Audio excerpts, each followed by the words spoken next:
In this video, we're going to talk about basic graph interpretation. We'll do that by looking at the baseline graph, which is the graph that is automatically defaulted to as soon as you have completed your patient's exam.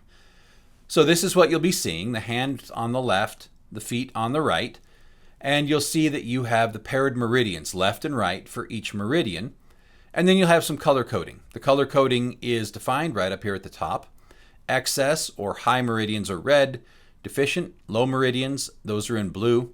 Split meridians are meridians that have a left-right imbalance, meaning that the left and the right sides are very different for that meridian. Now, some difference is always there. You see here, for example, on liver, 127 on the left, 132 on the right. Not a particularly big difference. But if we look at this graph, you see that on the left, gallbladder is 95. On the right, gallbladder reads 69. That's a big enough difference to be classified as a split, or left-right imbalance. And then finally, green ones are, of course, normal. The other thing you'll notice is that on all of the bar graph styles, there are 3 horizontal lines.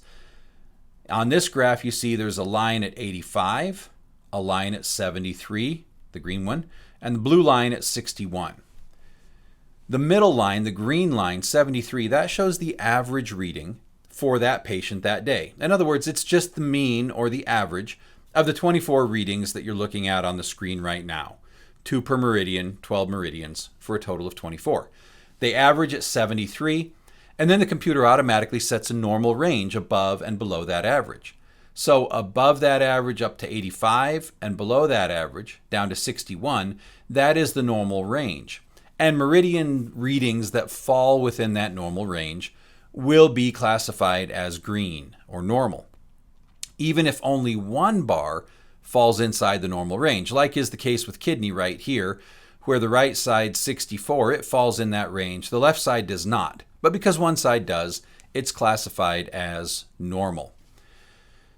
And that range will be different for every graph and for every patient.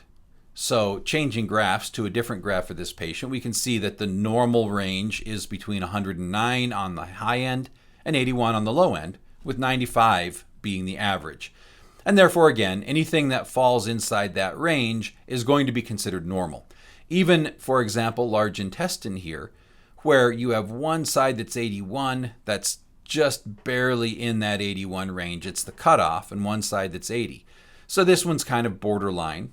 It's considered normal, but you could just as easily decide that that needs to be treated, and you could consider it deficient.